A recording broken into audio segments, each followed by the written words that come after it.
Merhaba arkadaşlar, kanalımıza hoş geldiniz. Yeni videoyla sizlere tekrar bilgiler vermeye devam edeceğim. Şimdi steroid hakkında her şey adlı bir videomuz vardı. Aslında temel şeyleri hemen hemen anlattık.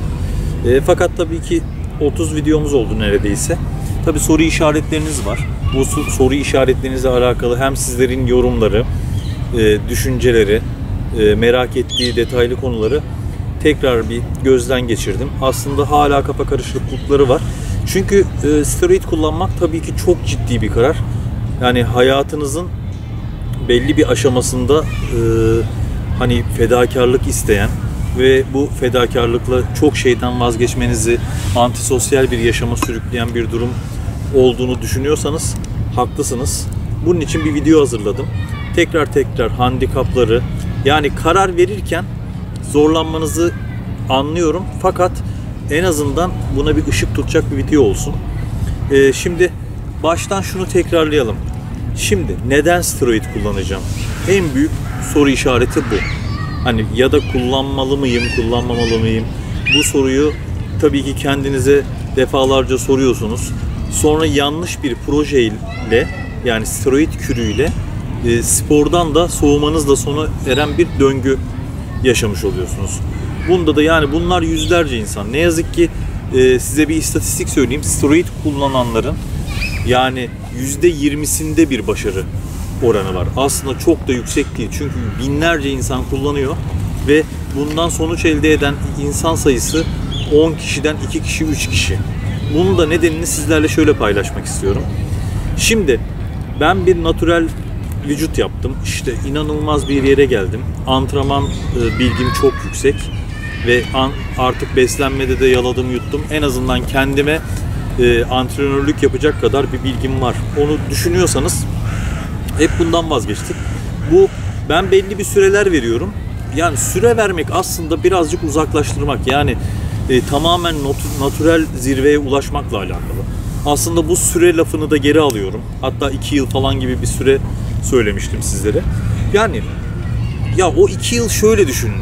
Ciddi bir antrenman ve ciddi bir beslenmeyle geçen 2 yıldan bahsediyorum. Yani aslında bu süreler 3 yılda olur, 5 yılda olur. Çünkü natüreldeki başarısızlık ilaç kullanmakla başarıya dönüşmez. Bunu unutmayın. Natürelde belli şeyleri, natural bodybuilding'de belli seviyeleri yakalayabilen arkadaşlar tabii ki aynı başarıyı steroid ile de yapabiliyorlar. Aradaki fark bu. Yani bu soru işareti işte başlamak, başlamamak ve de şöyle bizlere gelen sorulardan işte Instagram'ıma, YouTube'a bilmem ne aslında güzel şeyler duymak isteyip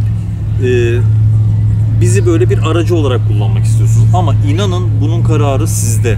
Hani bunun kararını siz vereceksiniz. Sizin hayatınız, sizin sağlığınız, sizin profesyonele geçiş ve bakış açınızdaki durum. Yani onun için hocalar vermez. Ne yazık ki şimdi şey konusu da var. Biz ifşa şeyi değiliz. YouTube kanalı değiliz. Yani şu orijinal yapıyor, bu bilmem ne yapıyor. Şu hoca şunu yapıyor, bilmem ne değiliz. Herkesin dürüst olduğunu kabul edelim. Yani daha sağlıklı olur. Bizim birilerini kötüleyerek ilerleme gibi bir misyonumuz yok. Bir hocayla ilerleyecekseniz bilginiz ve donanımınız da yine tam olmalı. Yani hiçbir şey araştırmadan bir antrenörün de doğrusuyla gitmek doğru değil. O zaman steroid kullanırsanız motomot sistem, yani hep onun dediğini yapar, ne derse uyar. Şimdi tabii ki antrenörünüzün ne derse uyun, planlamanız, yani çünkü onun da elini kuvvetlendirmek için bir hocayla hareket etmeniz lazım. En büyük hata şu: birçok hocaya steroid sormak. Yani 10 tane, yani kafanız karışır. Onun için lütfen okuyarak, araştırarak, belli bir resmi kaynaklı şeyler var. Anabolik kitapları var. Yani oradaki şeylerin bazı siteler var. Kesinlikle ve kesinlikle steroid satış sitesi değil. Sadece bilgi kaynaklı. Bilgisinden para kazanan siteler var, İngilizce kaynaklı. Onlardan bakabilirsiniz. Anabolik kitapları var. Kendinizi geliştirmeden bu işlere şey olursanız her hocanın dediği doğru gelecek. Hatta 5-10 hocadan da bu yanlışı yapıyorsanız tamamen kafanız karışacak. İlk seviye kürler ne, ikinci seviye ne, üçüncü seviye ne. Mesela benim bazı videolarımdan Trenbolon'a karşı olduğum gibi bir kanı çıkar. Trenbolon'a profesyonel karşı olmak veya kullanma zaten beni çok ilgilendirmiyor. Fakat Trenbolon'un profesyonel hayata geçişte kesinlikle çok ciddi bir ilaç olduğunu, bunun ciddiyetini bilerek kullanmanız gerektiğini düşündüğüm için söylüyorum. Yani 2-3 kür, basic kürlerle devam edip sonra bir tık ileriye atsın diye kullanılabilecek. Bence kaynaklar da Trenbolon kürünü senede neredeyse bir kere öneriyor. Yani bu sağlık koşullarıyla, hatta çok vücut geliştirmeci cycle'larına Trenbolon bile koymuyor. Yani olmazsa olmaz değil. Bir hele belli kas kalitesine ulaştıysa. Yani kelimeleri analiz ederken aslında bir şeye karşı olmamız değil, neyi ne zaman kullanmamız gerektiğini söyleyen bir tavrımız var. O da siz hatalı kullanımlarla yapıp açıkçası kötü sonuçlarla karşılaşmamamız için yapıyoruz bu videoları aslında. Diyebileceğim ilk kür hakkında bu yani. Karar verme aşaması lütfen 1000 kere düşün, bir kere karar verin. Hele basit amaçlar için, küçük egolar için, küçük böyle formlar için yapılacak işler değil. Natürelde çok güzel fizik yakalayabilirsiniz.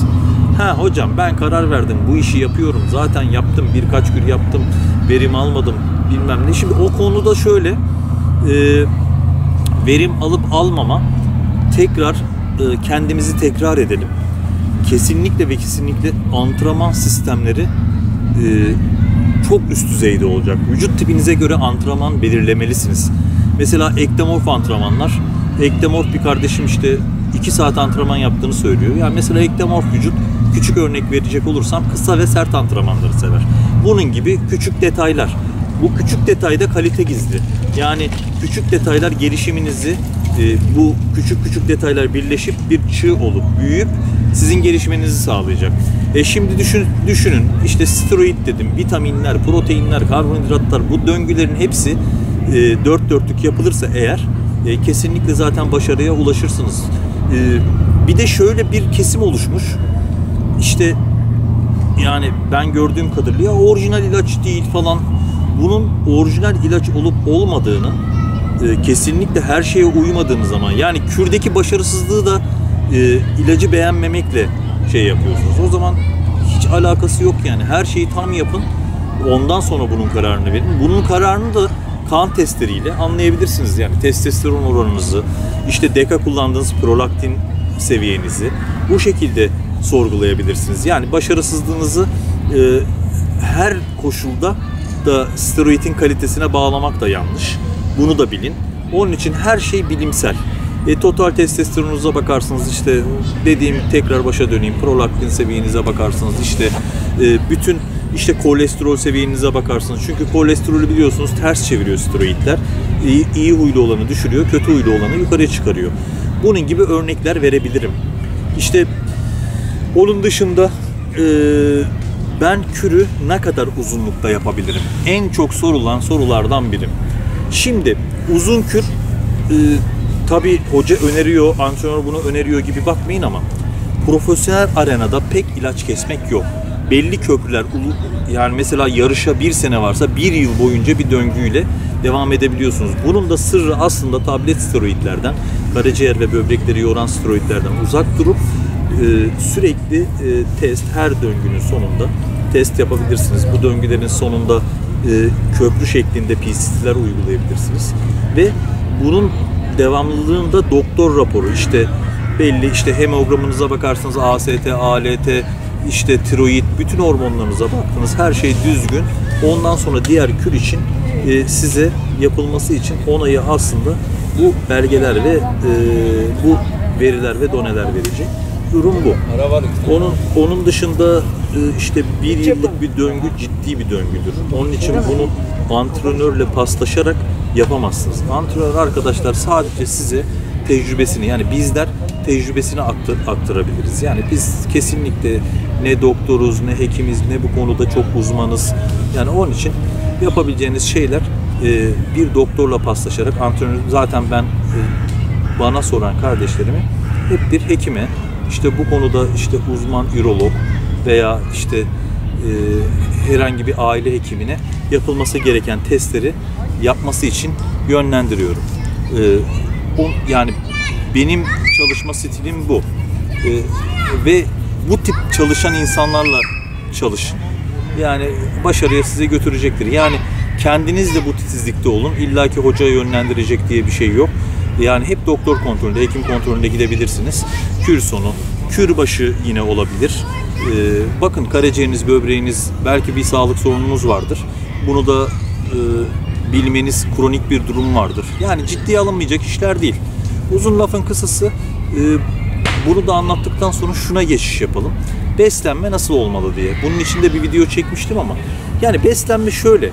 Beslenme natürelde de zaten titiz olmanız gereken bir durum. Yani şeyde çok değişmez. Sadece protein yapımı ve protein işte istiflemesi fazla olduğu için yani çok fazla olmasa da 1-2 tık proteini yüksek tutabilirsiniz.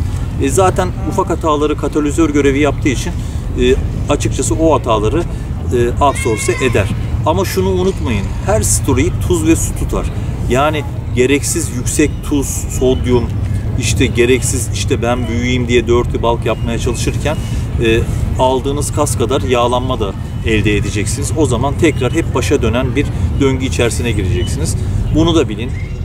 Kalorileri yüksek alsanız bile temiz kalorilerle bu işi yapmaya çalışın. Bunda da size bir virgül atayım. Aklıma gelen sorulardan yine devam edelim. İşte hocam işte ben kürümü bitirdim. Kesinlikle eski libidom yerine gelmedi.